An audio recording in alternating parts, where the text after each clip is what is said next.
ये आकाशवाणी रायपुर है। प्रादेशिक समाचार बुलेटिन के साथ मैं राहुल सिन्हा।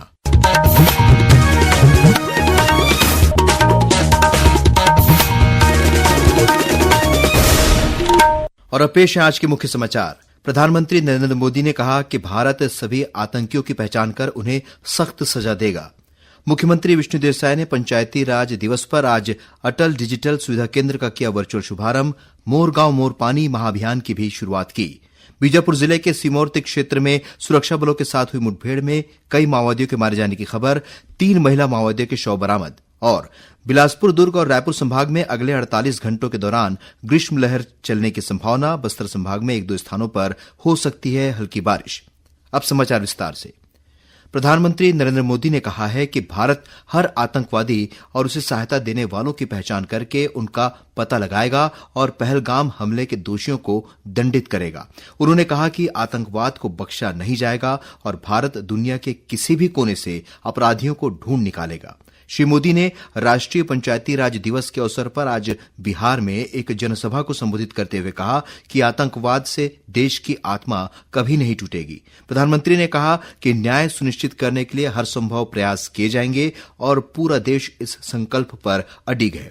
उन्होंने जोर देते हुए कहा कि मानवता में विश्वास रखने वाला प्रत्येक व्यक्ति भारत के साथ खड़ा है। इस आतंकी हमले में किसी ने अपना बेटा खोया, किसी ने अपना भाई खोया, किसी ने अपना जीवन साथी खोया। उनमें से कोई बांग्ला बोलता था, कोई कन्नड़ा बोलता था, कोई मराठी था, कोई ओडिया था, कोई गुजराती था, कोई यहाँ बिहार का लाल था। आज उन सभी की मृत्यु पर करगिल से कन्याकुमारी तक हमारा दुख एक जैसा है, हमारा आक्रोश एक जैसा है।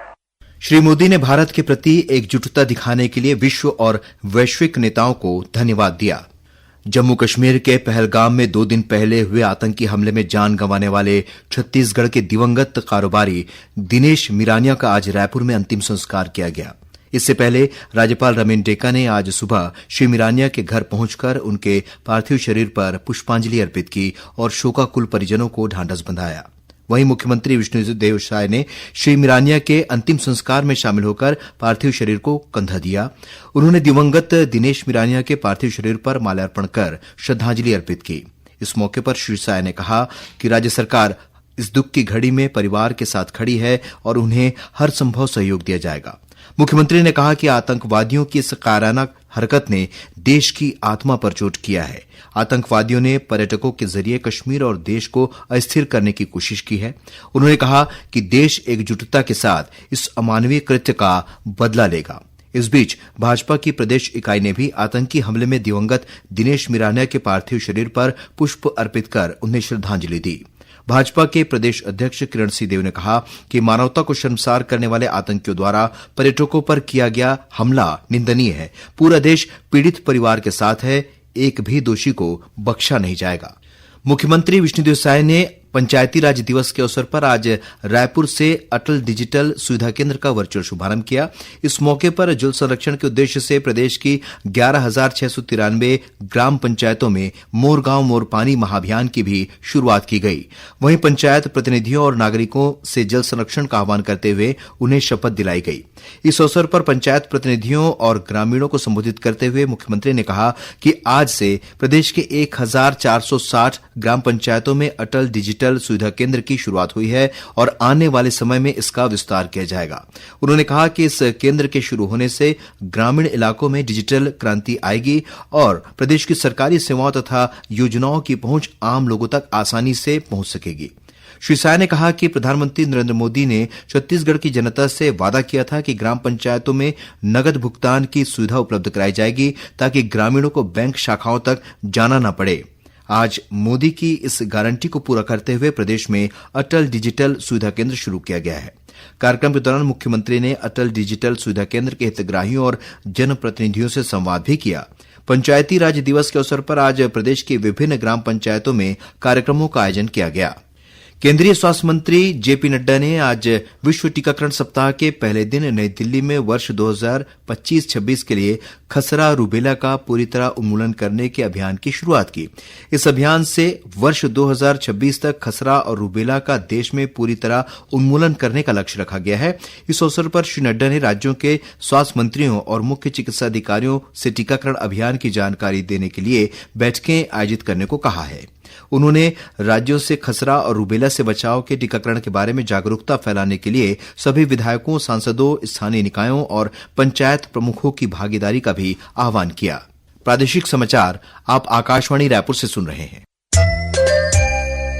छत्तीसगढ़ की खबरों से है आपका वास्ता और खबरों की विश्वसनीयता से है हमारा वास्ता। आकाशवाणी समाचार रायपुर के प्रादेशिक समाचार बुलेटिन के साथ ही हमारे समसामयिक कार्यक्रम आप रेडियो के अलावा अपने मोबाइल पर भी सुन सकते हैं। आकाशवाणी समाचार फेसबुक, ट्विटर और यूट्यूब पर भी उपलब्ध है। हमारा Facebook page Chhattisgarh news on AIR, Twitter handle CGAIR news और हमारा यूट्यूब चैनल है छत्तीसगढ़ AIR न्यूज। तो अब रेडियो के साथ ही आपके मोबाइल के जरिए भी हम पहुंच रहे हैं आप तक। छत्तीसगढ़ की हर खबर के लिए सुनते रहिए आकाशवाणी समाचार।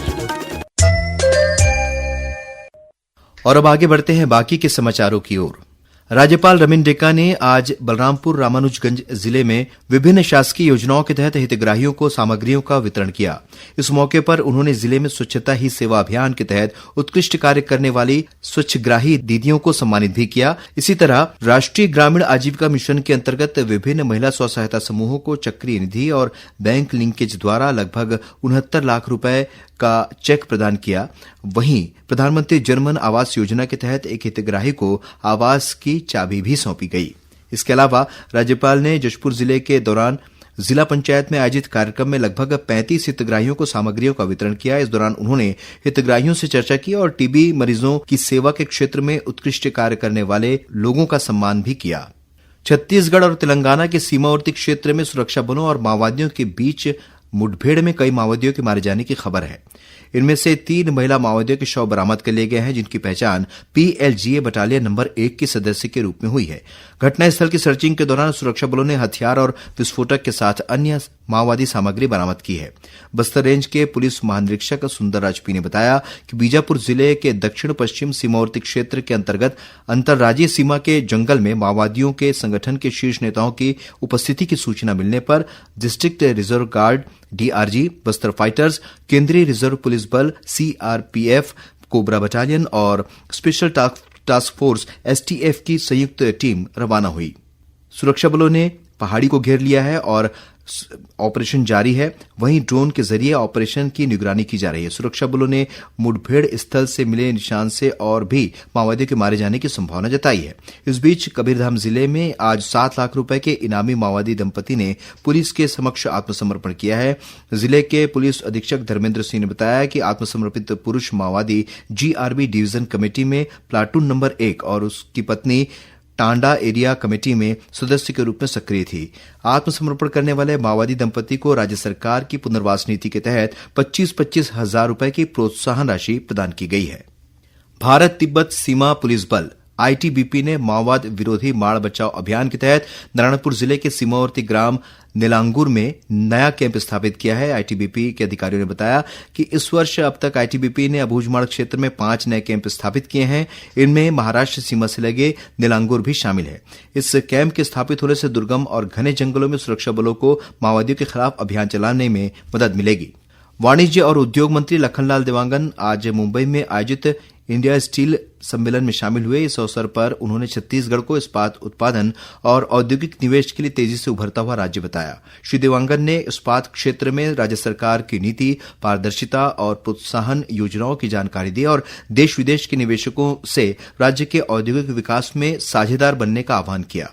उन्होंने कहा कि देश को इस्पात उत्पादन का वैश्विक केंद्र बनाने में छत्तीसगढ़ अग्रणी भूमिका निभाएगा। इस सम्मेलन को प्रधानमंत्री नरेंद्र मोदी ने वीडियो कॉन्फ्रेंसिंग के माध्यम से संबोधित किया। अखिल भारतीय आयुर्विज्ञान संस्थान एम्स रायपुर ने अपना पहला स्वैप किडनी ट्रांसप्लांट सफलतापूर्वक पूरा किया है। इसे किडनी पेयर ट्रांसप्लांट के रूप में भी जाना जाता है। यह ऐसी प्रक्रिया है जिसमें गुर्दे की विफलता से पीड़ित मरीज के पास अपना गुर्दा दान करने वाला एक इच्छुक व्यक्ति तो होता है, लेकिन यदि असंगत रक्त समूह या फिर HLA एंटीबॉडी की उपस्थिति के कारण वह गुर्दा दान करने में असमर्थ है, तो ऐसी स्थिति में किसी अन्य असंगत जोड़ी के साथ गुर्दा देने वालों की अदला बदली करके भी प्रत्यारोपण कराया जा सकता है।